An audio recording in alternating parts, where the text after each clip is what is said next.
You're listening to Clinicians Roundtable on ReachMD, and this episode is sponsored by Vera Therapeutics. Here's your host, Dr. Charles Turck. This is Clinicians Roundtable on ReachMD. I'm Dr. Charles Turck, and today I'm joined by Dr. Jonathan Barratt to discuss a recent review on early and targeted treatment for IgA nephropathy, or IgAN, that was published in Kidney International in April 2025. Dr. Barratt is the Mayer Professor of Renal Medicine at the University of Leicester in the UK and a co-author of the paper we'll be discussing today. Dr. Barratt, welcome to the program. Hi, it's great to join you again, and I look forward to our conversation. Well, let's start with some background. Historically, IgAN has been managed with a watch and wait approach, but this paper points out that most adult patients have already lost at least half of their nephron mass by the time of diagnosis. What does that tell us about the limitations of deferred treatment and why a more proactive model might be necessary? I think it reflects clinical practice both here in the UK, but also in the United States. IgA nephropathy is an asymptomatic disease. We generally only see patients as nephrologists by luck more than anything because they happen to have had a urine dipstick or a blood pressure check or a blood test. So by the time we as nephrologists meet the patient for the very first time, they've lost half their nephrons on average. If we delay treatment, they're going to have lost even more nephrons before we even get to the treatments that are going to make a real difference. So the two aspects really are, if as soon as a patient hits a nephrologist, we need to treat them quickly and effectively. But we also need to go looking for these patients, and we need to find them much earlier because we can never return the nephrons they've lost. So it's a really call to action. Treat early when we see the patients, but also think, how do we go out and find those patients in the community in primary care with our secondary care colleagues?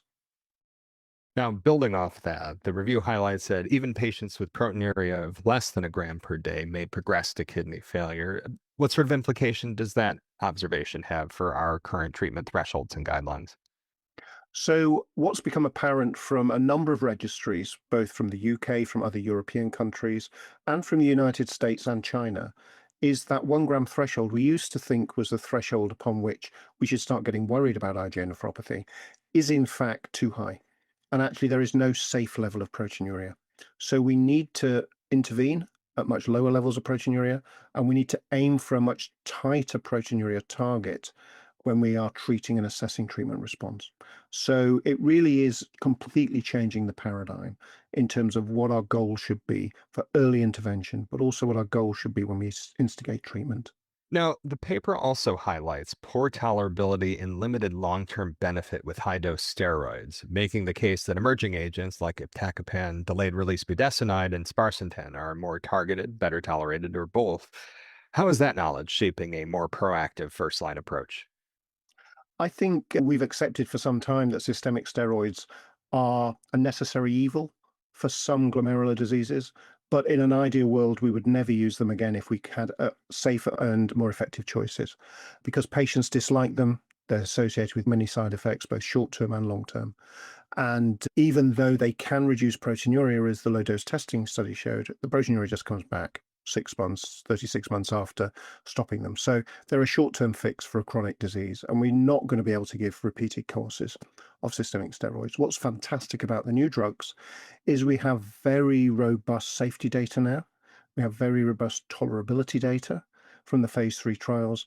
And even more importantly, we have very clear efficacy data. And so we know with these new therapies that they are effective at reducing proteinuria and slowing the loss of kidney function. And we have a very good idea about their safety profiles, which means we can have a sensible conversation with patients when we're talking to them about the treatment choices. And we can give them a good idea about potential side effects that they might experience, whether they're reversible, how we might manage them. And that, again, is really important when you're talking to a person who feels well and you're going to give them a drug. You don't want them to feel less well on the treatment because they'll just stop taking it. So having that information is really important. And I think we'll really encourage the use of combination approaches when we know the safety profiles that we're looking at. And some of these drugs have complementary profiles. Some are associated with fluid retention, others are associated with making you pee more. So a perfect combination to counteract side effects of two different treatments. And that's factoring into how we might use these in clinical practice at the moment. For those just joining us, this is Clinicians Roundtable on ReachMD. I'm Dr. Charles Turck, and I'm speaking with Dr. Jonathan Barratt about how proactive and targeted approaches are reshaping how we care for patients with IgA nephropathy, or IgAN.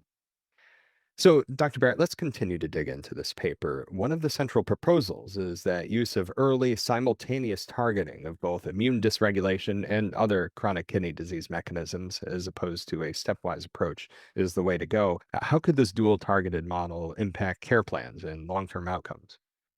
Well, I think it's going to be something that's very new to nephrologists. It is something they're going to need to rethink. They need to understand that there is a sense of urgency in treating IgA nephropathy and that any single approach is unlikely to be effective when we think about lifetime risk of kidney failure. The challenge in terms of implementing it is going to be having young people who feel well coming into a nephrologist clinic, being given a diagnosis of IgA nephropathy. They're not on any medicines, and suddenly their life is transformed. So we are going to need to communicate with our patients well, explain why they need to have these treatments, because we are thinking of preserving their kidney function for the rest of their life. And while they may not notice any immediate benefit, undoubtedly this will protect their kidney function and prevent the need for dialysis. So we are going to need to come up with strategies to introduce these medications in a patient-friendly manner, get the patients on board to understand why they're taking those treatments, and to get the patients on board to understand that these are long-term therapies. And even though they feel fine, drugs aren't going to make them necessarily feel any better. We are protecting them with an eye on the next 20, 30, 40 years. And that's really important in terms of how we communicate that message to get the patients bought into the idea they need chronic treatment. And shifting gears to biomarkers and surrogate endpoints, how might those tools be leveraged in tandem with a dual targeted approach to enable earlier, more personalized interventions? So I think the goal is to get the loss of kidney function back to what we see in a healthy person. But we can't use that in practical terms on a clinic by clinic basis. And so what we have at the moment is proteinuria. So what we are going to be doing is looking at the magnitude of proteinuria reduction with treatment, and we are going to be aiming to get that residual proteinuria as low as possible, ideally below half a gram, in a perfect situation, normalized to less than 0.3 grams. And to do that, we are going to need multiple therapies. And that is going to be the way over the short term we monitor response to treatment. And we need to get our patients engaged with that and for them to understand the lower the proteinuria, the better. And if it takes 3 drugs to get that proteinuria down, then so be it. But we can be confident that by reducing that proteinuria, we are going to see maximal kidney function protection. Now, before we wrap up the program, Dr. Barratt, let's look ahead for just a moment. If proactive multi-targeted therapy becomes the new standard for patients with IgAN, what clinical, logistical, or guideline level changes will be needed to enable us to transition to that new approach most successfully? Well, I think we have recently updated the KDIGO guideline to bring this concept in. I have to say that it's been interesting, the comments from nephrologists in terms of how they view this, because it is a complete change. And remember that we only had 2 new therapies within the new updated guideline. In the United States, you now have an additional 2 drugs that aren't included in the KDIGO guideline because they were only recently approved. There's going to be another drug approved in the United States before Christmas, and another one approved soon after in the new year. So we are going to need to think about how we rapidly update the guideline to make it relevant to clinical practice, because we have so many new drugs coming. And to make it relevant, to make it useful for nephrologists to review, to help them manage patients, we need to ensure all of the drugs that are approved and available are included in the guideline. But the message will stay the same. Diagnose early, treat early, aim to get that loss of kidney function down to what we see in a healthy patient. And in reality, the only way we will achieve that is with combination therapy targeting the fundamental pathogenesis of the disease alongside those downstream CKD consequences. And I've had no shadow of a doubt that is the only way we will prevent kidney failure in the lifetime of most patients with IgA nephropathy. Well, with those key takeaways in mind, I want to thank my guest, Dr. Jonathan Barratt, for joining me to discuss our evolving management approach to patients with IgA nephropathy. Dr. Barratt, it was great having you on the program. Yeah, it was a pleasure. Thank you very much. Bye-bye. This episode of Clinicians Roundtable was sponsored by Vera Therapeutics.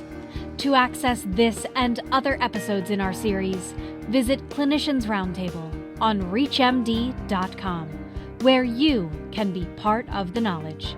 Thanks for listening.